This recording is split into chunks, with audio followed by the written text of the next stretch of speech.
It's Friday night, you've had your tea. Someone in the house says the words, you know the words, and you put your coat on. 10 minutes there, £2. A tape under your arm on the way back with the whole evening still ahead of you. 50 million British people did exactly that every single week. Then one day, they didn't. Here's what happened. Let's start at the beginning, because the beginning is stranger than most people remember. When the VCR arrived in the UK in 1978, nobody had thought to regulate it. There was no law about what you could put on a tape, no law about who could sell it, and no requirement for the major studios to release their films on video at all, which mostly they didn't want to do, because they were convinced home video would kill cinema. So the studios sat on their catalogues, and that gap was spotted almost immediately by small independent operators who started opening shops in converted newsagents and off licenses across British high streets in the early 80s, stocking whatever tapes they could get hold of. And for a while, nobody was checking what that meant. What it meant, in practice, was the video nasties, which is a chapter of British cultural history that deserves more than a paragraph, but basically runs like this. Low-budget horror films, mostly imported from America and Italy, with titles like Cannibal Holocaust and Driller Killer, were sitting on the shelves of your local video shop with no age restriction and no classification, because the law hadn't caught up yet. And when the tabloids noticed, the whole thing became a national moral panic almost overnight. Mary Whitehouse declared war, the Daily Mail ran campaigns to ban what they called sadist videos, and Parliament passed the Video Recordings Act in 1984, which came into force in September 1985 and required every tape released in the UK to carry a BBFC certificate. 72 films ended up on a prosecution list. The unregulated era was finished. But here's what's interesting. The shop stayed open, because by the time the moral panic had burned itself out, the video shop had already become something much more important to the people who used it than a backroom horror supplier, not a novelty. The beginning of your Friday night. What it had become was the Friday night ritual, and that's the part that actually matters here, so stay with me for a moment. Before home video, if you wanted to watch a film outside a cinema, you waited, sometimes for years, for it to show up on BBC Two on a Tuesday night, cut for broadcast with the adverts in the wrong place. The VCR changed that completely, but a decent machine cost around £500 in the early 80s, which was serious money. And so companies like Radio Rentals offered rental schemes that brought the technology into working class homes that couldn't have bought it outright. From the very beginning, watching videos in Britain was a neighbourhood pastime rather than a luxury. The video shop sat on the same street as the chippy and the pub, and in quite a few streets, literally between them. By the mid-80s, Friday night had a shape to it. You'd finish work or school, have your tea, and then someone in the house would say the words, and you know the words I mean, and off you'd go. The shop was usually a 10-minute walk that felt like nothing on the way there, and slightly longer on the way back because you were already thinking about what you'd picked. The owner knew your name. The person behind the counter had seen everything and was not remotely shy about telling you so, which sounds annoying, but actually wasn't, because this was someone who had genuinely watched several hundred films in what used to be a newsagent and had developed opinions that were worth hearing. The shelves were organised in a way that reflected whoever had built them. So you'd have your action and horror and comedy and kids sections, and then some weird subsection that was basically just one person's taste made physical, and you'd pick something up, read the back, put it down, pick up 3 more, spend 10 minutes deciding, change your mind at the counter, and eventually walk home with a tape under your arm, and the whole evening still in front of you for about £2, which is roughly what a nightly rental cost throughout the decade. That walk home mattered more than people give it credit for, and there is genuinely no streaming equivalent of it. Not a chore, the beginning of the evening. So that's what existed. A neighbourhood institution with a proper ritual attached to it, one that felt like it belonged to you personally.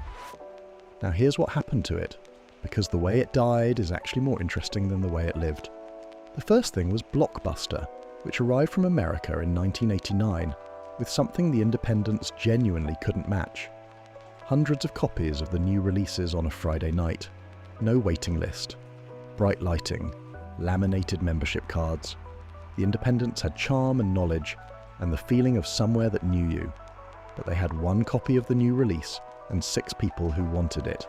and Blockbuster had 30 copies and a car park, it had won. Except what it had actually won was a version of the thing with most of the feeling removed.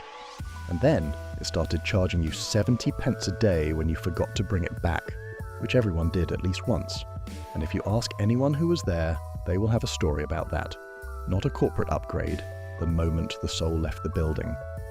The second thing was the DVD, which arrived in rental shops in the late 90s, looking like a straightforward upgrade.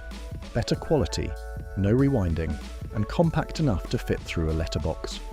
And that last detail turned out to be the one that mattered most. DVD by Post Services started appearing in the early 2000s, and LoveFilm launched in 2004. Suddenly, you didn't have to go anywhere at all.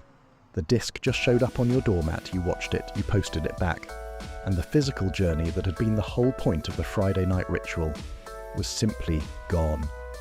LoveFilm grew until it had nearly 2 million subscribers before Amazon bought it in 2011 and folded it into what became Prime Video, by which point the envelope had already replaced the walk. And then even the envelope disappeared. Netflix launched in the UK in January 2012. Blockbuster entered administration in January 2013, and the last stores closed on the 16th of December that same year, which is when the era officially ended. Though if you were paying attention, you'd have noticed it ending long before that, shop by shop, across every high street in the country. By 2018, the UK video rental market had collapsed from a peak of nearly £500 million down to just 30 million, and the number of rental transactions had fallen from 198 million a year to 8 million. That is not a market in decline. That is a market that has essentially ceased to exist, not a gradual fade, a switch being turned off. But here's what I think actually disappeared, and it's not the thing most people reach for when they talk about this. It wasn't just about how you got the film, it was about what happened before you watched it. Because the choice was the beginning of the evening, not an obstacle to getting there.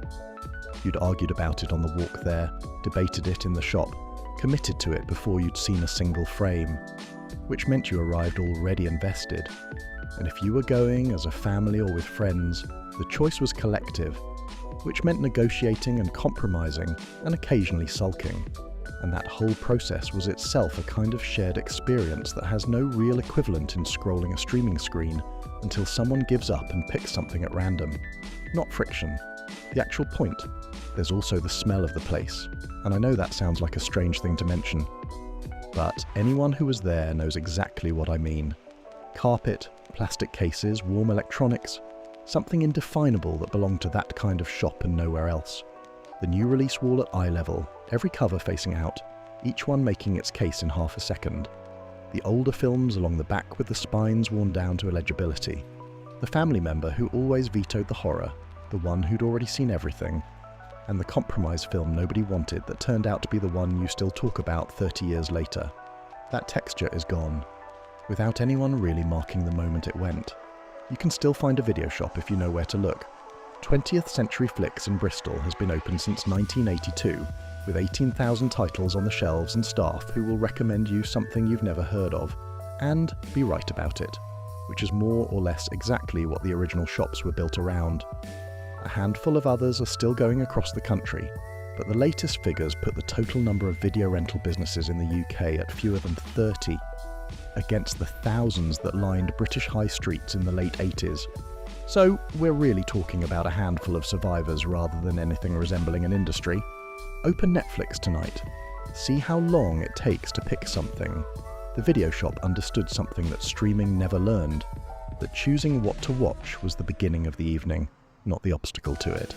The video shop is still out there, just about, in Bristol and a few other towns, and in the memory of everyone who made that Friday night walk, a wall of boxes, someone behind the counter who'd seen everything and wasn't shy about saying so. The tape under your arm, on the way home with the evening still ahead of you. It was built on the idea that a recommendation from a real person, in a real place, was worth more than whatever the algorithm thought you'd probably like, and that the walk there and back was part of the point rather than an inconvenience to be engineered away. It never needed to be more than that.